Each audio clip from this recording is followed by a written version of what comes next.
Hi, this is Steph with Belladonna Dyes, and today we're going to make a funky pleated incline ice dye.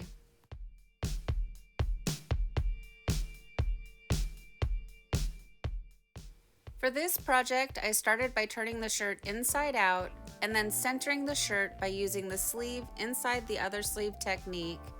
And what that does is it brings the front of the shirt together, the back of the shirt together for symmetry.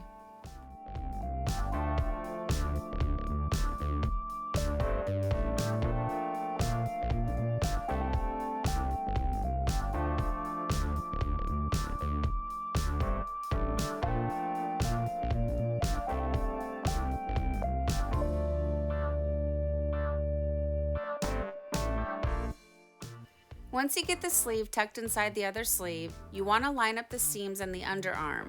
And then you want to go up to the shoulder and line up those seams. And then give it a good shake, and then shake it some more, and smooth it out, and then shake it some more. I'm just kidding. That's just my process. I'll tell you guys, I do not like centering shirts. It's my least favorite part of the entire tie-dye process, but it's the most necessary step. This is the foundation for your tie-dye. If you want good symmetry, you must take your time with this and get it right.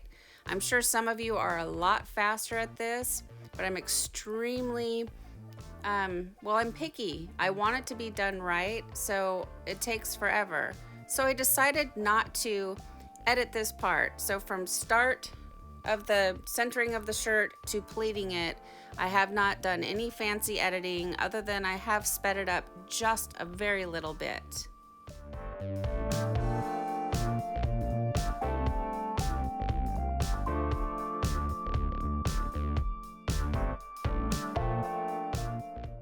There's a teensy tiny little hole right here, and that is so frustrating. I recommend when you guys get your shirts from Jiffy or wherever you get them from, inspect every single shirt. I ordered a huge amount of t-shirts and I didn't look at any of them. I just put them all into the washing machine for the pre-wash and then put them all back into a tote container, and they've been sitting, and there's nothing I can do about it now. So that's a bummer. Using a washable marker and the straight edge of my yardstick, I just draw a diagonal line. Now the last time I did it from the center of the shirt up to the shoulder, and that created an X pattern on the front. This time I'm doing it the opposite direction. I'm going from the underarm all the way up to the collar of the shirt, and this is going to create more of a diamond pattern. Pleat along this line, making that line as straight as possible. And I'm doing pretty tall pleats because the shirt is doubled over and it's quite thick. So they're probably, they're a good inch tall, but that's okay because for ice dyes, it creates a nice channel for the dye to seep and run down through. I like a taller pleat for the ice dyes. For this project, I'm securing it with kite string, but if you don't have kite string, you could use rubber bands. It's just whichever you prefer. For this particular project, I wouldn't use sinew because sinew is going to create white lines, and I don't want the harsh white lines for this particular project. But, you might, so just use whatever you prefer.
Once you get your project secure, you're going to need to set it on a rack or in some foil or something. I prefer to use the gutter. And the gutter I picked up at Lowe's, and then I cut it down into 3 pieces that were more manageable. Yay, now it's time for the fun part. We get to add the dye. And originally I thought I would just swatch out eggplant, but it's too soon. I think I'm only down to golden yellow, and so that's what, 20-30 colors away. So I decided I was going to, at the very last minute, add some other colors.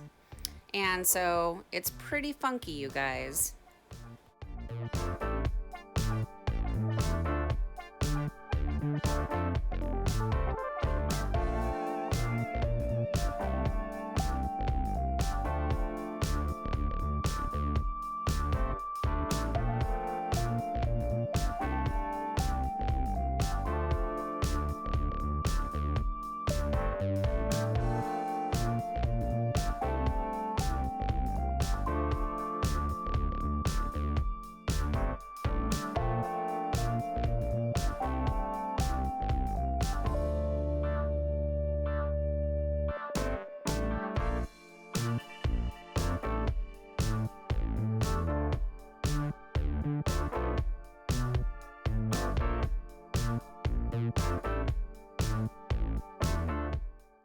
I want to point out, for my process, I use a new spoon for each little jar of dye. And I just use these disposable picnic spoons that I got from Walmart, and I reuse them. I give them a quick rinse in the sink, and then I put them in the dishwasher, and when they're dry, I just stick them back in the box. That works really fine for me. The reason I use a different spoon for each jar is, I think, pretty self-explanatory.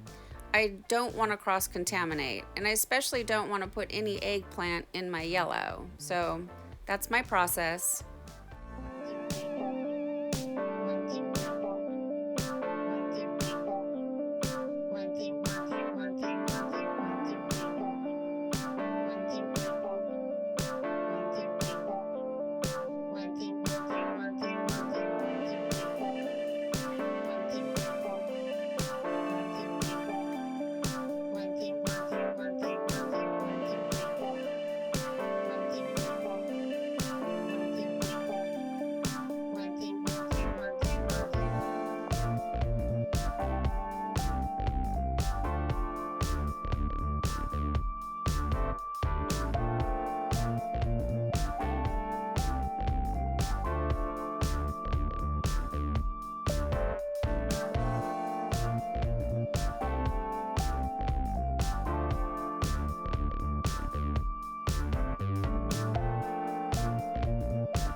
Grab one of your masks and give the project a quick little sprinkle of soda ash for good measure.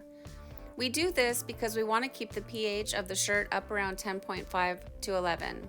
Now, it's probably not a necessary step because we already pre-soaked the shirt in soda ash, but we've gone through all this trouble to get to this point. I figure, why not? I place my dye towel down here at the bottom of the gutter, and that's somewhat of a stopper. It's going to help hold the ice back once it's set up on an incline. Otherwise, I find that the ice just wants to fall right off. Once the ice melts, I remove that. Once you have your ice on your project, you need to set it inside of a plastic tote or some type of container that's going to catch all the water that's coming off of it. And you want to have one end of it sticking up out of the tote, and that's what's creating the incline. Then you're going to set it aside somewhere and let the ice melt, and you want to let it batch for 24 hours after the ice melts. It's been 24 hours since the ice is melted, and now it's time for the rinse out. You want to start by using cold water, and that's going to rinse away any soda ash that might still be reacting within the fibers. And then gradually increase your water up to hot, and rinse until the water runs pretty much clear. From here, I take it to the washing machine and I do a plain hot water cycle. I do a second hot water cycle using Synthropol, which is now called Kirillon if you guys are looking to buy it, and I do have a link that'll take you directly to Dharma down below in the description box. And then I do a third hot water cycle using Millsoft, and Millsoft brings softness back into the fabric after the dyeing process. And then I put it in the dryer, and we'll come back and we'll see our results.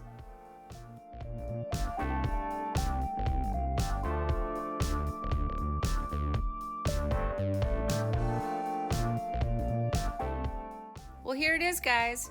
Here's our funky shirt after it's been washed and dried. I like this shirt.